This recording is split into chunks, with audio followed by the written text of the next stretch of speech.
என்னுடைய நன்மைக்காகவே தேவன் என்னை நடத்தி கொண்டிருக்கிறார். இஸ்ரவேல் ஜனங்களை கர்த்தர் நடத்தினார், அவர்களுடைய நன்மைக்காக தான் நடத்தினாரு. ஆனால் அவர்கள் முறுமுறுத்தார்கள். நல்லா புரிந்து கொள்ளுங்க, இந்த ஜனங்களை யாருடைய நன்மைக்கு நடத்தினாரு?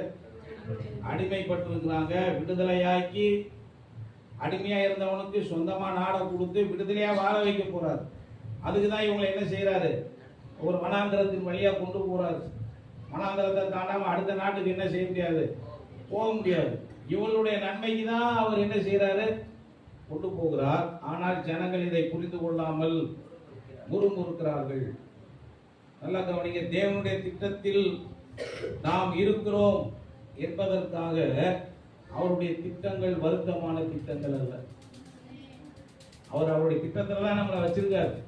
ஆனா நான் உங்களுக்கு சொல்றேன், அந்த திட்டங்கள் நம்மை வருத்தப்படுத்துகிற திட்டங்கள் அல்ல, நம்மை ஆசீர்வதிக்கிற திட்டங்கள், நம்மை ரட்சிப்பில் வழி நடத்துகிற திட்டங்கள், நம்மை நித்திய ஜீவன்ல வைக்கிற திட்டங்கள், அது நன்மைக்கான திட்டங்கள், அது நம்மை வாழ வைக்கும் திட்டங்கள்.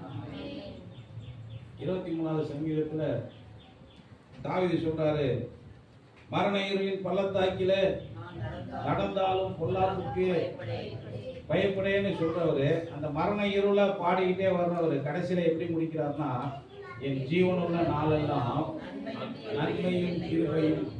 மரண இருளின் பள்ளத்தாக்குன்னு இப்பதானே சொன்னேன், அதுக்குள்ள எங்கேயா நன்மையும் கிருபையும் வந்துச்சுன்னா, அந்த மரண இருளின் பள்ளத்தாக்கின் வழியா நடக்கும் போதும் நமக்கு ஒரு வெளிப்பாடு இருக்கணும்.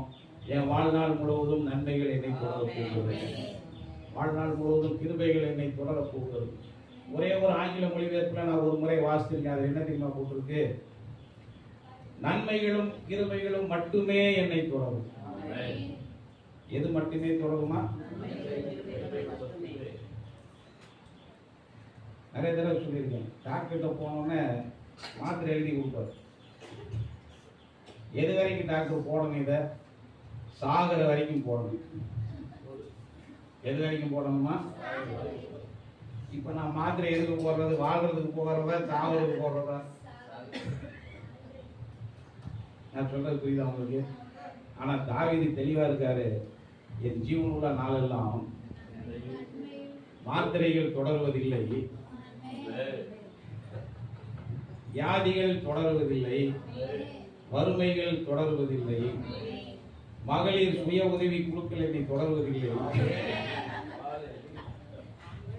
இதுக்கு மட்டும்தான் ஆமேனோட ஒரு அலையிலியா வந்திருக்கு. ஜீவனுள்ள நாளெல்லாம்